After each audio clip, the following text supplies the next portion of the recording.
کو دکھائے گا، اس کے اندر کوئی شک نہیں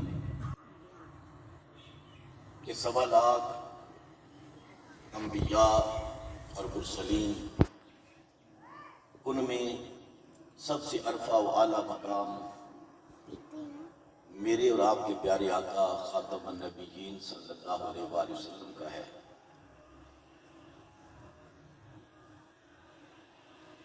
بروز حشر 1.25 نبی اور ان کی امتیں جمع ہوں گی، وہاں پر جو حضور کا مقام ظاہر ہوگا، اللہ نے قرآن کے اندر اس کا ذکر کیا ہے اور فرمایا عَسَىٰ أَن يَبْعَثَكَ رَبُّكَ مَقَامًا مَحْمُودًا۔ اے حبیب مکرم، ہم آپ کو عنقریب مقام محمود پہ کھڑا کریں گے۔ مقام محمود قیامت کے دن ظاہر ہوگا۔ حضور سے پوچھا گیا یا رسول اللہ مقام محمود کیا ہے؟ حضور نے فرمایا مقام محمود قیامت کے دن میرا مقام شفاعت ہے۔ کیا ہے میرا مقام شفاعت ہے۔ جس مقام پہ کھڑا ہو کے میں اپنے امتیوں کی شفاعت کروں گا، اس مقام کا نام مقام محمود ہے۔ اور مقام محمود نام سے ظاہر ہے کہ حمد والا مقام۔ اس مقام پہ حضور اللہ کی تعریف بیان کریں گے۔ ظاہر ہے جس طرح حضور اللہ کی پاکی اور طہارت اور پاکیزگی اور عظمت اور شان بیان کر سکتے ہیں، مخلوق میں اس خالق کی کوئی عظمت بیان کر ہی نہیں سکتا، تو اس لیے اس مقام پر جا کر حضور اپنے اللہ کی حمد بیان کریں گے۔ حضور فرماتے ہیں وہ مقام میرا مقام شفاعت ہوگا، اس کو مقام محمود کہتے ہیں۔ معزز حاضرین، دنیا کے اندر ایسا کوئی بھی شخص نہیں آپ کے اور میرے سمیت جس کا یہ دعویٰ ہو کہ قیامت کے دن میں اپنے اعمال لے کر اللہ کی بارگاہ میں جاؤں گا اور میں کہوں گا کہ یا اللہ تو نے جو میری ذمہ داریاں لگائی تھی میں نے وہ بالکل آسان طریقے سے پوری کی ہیں، اب میرے ساتھ نمازوں کا حساب کر لے، روزوں کا بھی حساب کر لے، تو یا اللہ ان نماز و روزوں کے صدقے مجھے جنت دے، میرا فیصلہ حساب و کتاب پہ کر دے۔ جب بات یہاں پر پہنچتی ہے تو یہاں پر تو بڑے بڑے عظمت و شان والے تھر تھر کانپنے لگتے ہیں۔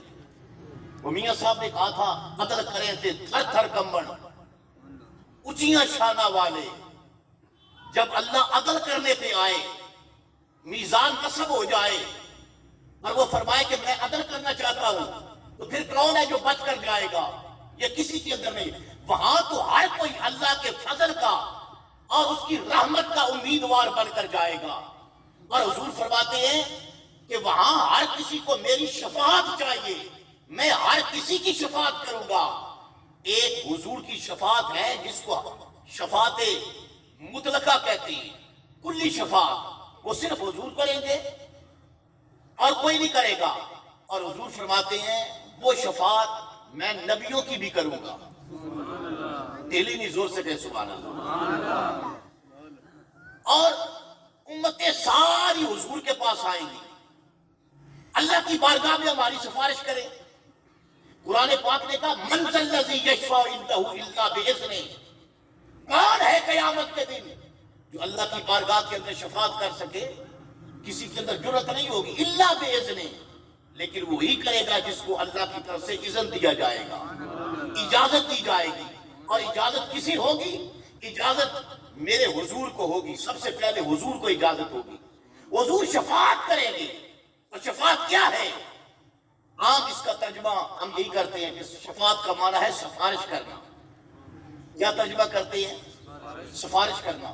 لیکن میں آپ سے پوچھتا ہوں یہ جو سفارش کا لفظ ہے، سفارش کی جاتی ہے، اس کو تو دنیا کے اندر بھی اچھا نہیں سمجھا جاتا۔ کوئی بندہ اگر کسی عہدے پر سفارش سے آ جائے تو لوگ کہتے ہیں اس کی اپنی قابلیت تو نہیں ہے، وہ سفارش سے آ گیا، اور جو سفارش کرنے والا ہے اس کو بھی اچھا نہیں سمجھا جاتا۔ اس لیے اچھا نہیں سمجھا جاتا کہ جب کوئی سفارش کرتا ہے تو وہ کئی لوگوں کا حق غصب کرتا ہے، پھر سفارش ہوتی ہے۔ مثال کے طور پہ آپ اس کی سادہ مثال لیں، آپ کہیں اپنا یوٹیلٹی جو بل ہے وہ ادا کرنے کے لیے جاتے ہیں، کوئی آپ کسی کام کے لیے جاتے ہیں، آپ قطار میں لگ جاتے ہیں، تو آپ کا نمبر اگر 50 بندوں کے بعد ہے یا 100 بندوں کے بعد آپ کا نمبر آتا ہے، تو پیچھے سے ایک بندہ آتا ہے، وہ اپروچ والا ہے اور وہ صاحب منصب ہے، آپ کو پہچانتا ہے، تو وہ آپ کا ہاتھ پکڑتا ہے، تو پکڑ کر وہ آگے لے جاتا ہے، 100 بندوں کے آگے لے جاتا ہے، اور اس بندے سے کہتا ہے کہ یہ بندہ میرا ہے، اس کا کام پہلے کر۔ وہ باقی 100 بندوں کے کام پیچھے چھوڑ دیتا ہے، آپ کا کام پہلے کرتا ہے، تو کیا اس کو اچھا سمجھا جاتا ہے؟ بولیے نا بھائی، اس نے سفارش کی ہے، یہ آگے چلا گیا، لیکن آگے جانے سے نقصان یہ ہوا کہ 50 یا 100 بندے جو پہلے کھڑے تھے، جن کا حق پہلے تھا، ان کا حق تو غصب ہو گیا، اور جب حق مارا گیا تو ایسی سفارش تو پسند نہیں کی جاتی۔ اب اگر سفارش کا یہی ترجمہ اور یہی تصور ہوگا کہ قیامت کے دن حضور سفارش کریں گے، تو اس کا مطلب ہے پھر تو حق مارا جائے گا، اور میرا نبی لوگوں کے حق غصب کرنے کے لیے نہیں آیا، لوگوں کو حق دلانے کے لیے آیا۔ دل ہی نہیں زور سے کہ سبحان اللہ۔ حضور تو کسی کا حق لینے کے لیے، حق مارنے کے لیے، حق ختم کرنے کے لیے حضور تو نہیں آئے، کسی کے ساتھ زیادتی کرنے کے لیے حضور تو نہیں آئے، حضور تو ہر کسی کا حق اس کو دینے کے لیے آئے۔ پھر شفاعت کیسی ہوگی، کیا سفارش ہوگی؟ حضرات گرامی، ہمارے پاس چونکہ قرآن عربی کے اندر نازل ہوا ہے اور عربی کے اندر شفاعت کا لفظ آیا ہے، من ذا الذی یشفع عندہ الا باذنہ، حدیث کے اندر لفظ آیا ہے شفاعت کا، اس کا معنی ہم سفارش کرتے ہیں، لیکن حقیقت کے اندر اس کا معنی کیا ہے؟ میں مثال کے ذریعے آپ کو سمجھاتا ہوں، آپ کو جلدی سمجھ آ جائے گی۔ مثال کے طور پہ یہ شہر ہے، شہر کے اندر ایک بندے کی پراپرٹی ساتھ ہے، یہ دوسرے بندے کی ملکیت ہے، ساتھ تیسرے بندے کی ملکیت ہے، درمیان کے اندر ایک دیوار ہے جس کو باؤنڈری کہتے ہیں، اور آپ باہر اگر چلے جائیں دیہاتوں کے اندر تو وہاں لوگوں کے ایکڑ ہوتے ہیں، اور ایکڑ کے بعد پھر بنی ہوتی ہے، اس کو پنجابی کے اندر بننا کہتے ہیں، بننا ایک ہوتا ہے، اس طرف دوسرے کی ملکیت ہوتی ہے، اس طرف دوسرے کی ملکیت ہوتی ہے، تو مالک الگ الگ ہوتے ہیں، درمیان کے اندر صرف اس کو تقسیم کرنے والا بننا ہوتا ہے، اور یہاں شہروں کے اندر دیوار ہوتی ہے۔ تو اگر آپ کی دیوار ایک ہے، ساتھ مالک دوسرا ہے، اس طرف مالک اور ہے، آپ اپنی پراپرٹی بیچنا چاہتے ہیں تو آپ کو کوئی روک سکتا ہے؟ آپ بیچ سکتے ہیں نا؟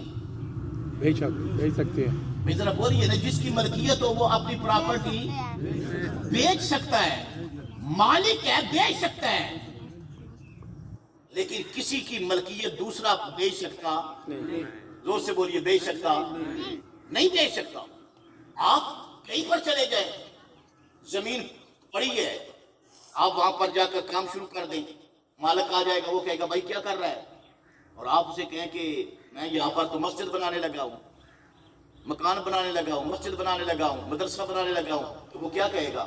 وہ کہے گا پہلے بتا یہ جگہ تیرے نام ہے، تیری ملکیت ہے؟ وہ کہے گا بھائی اللہ کی زمین ہے نا، اللہ کی زمین ہے، تو میں اللہ کی زمین پہ بتا رہا ہوں۔ وہ کہے گا اللہ کی زمین ہے، لیکن اللہ نے زمین بنا کے ایسے ہی چھوڑ دی ہے، اللہ نے جو چیز بنائی ہے اللہ نے اس کا مالک بھی بنایا ہے۔ بھائی جس طرح زمین ہے اور زمین پر اللہ نے مالک بنائے ہیں، اور شرعی طور پر وہ مالک ہیں، ان کے بغیر کوئی مسجد نہیں بنا سکتا، کوئی مدرسہ نہیں بنا سکتا۔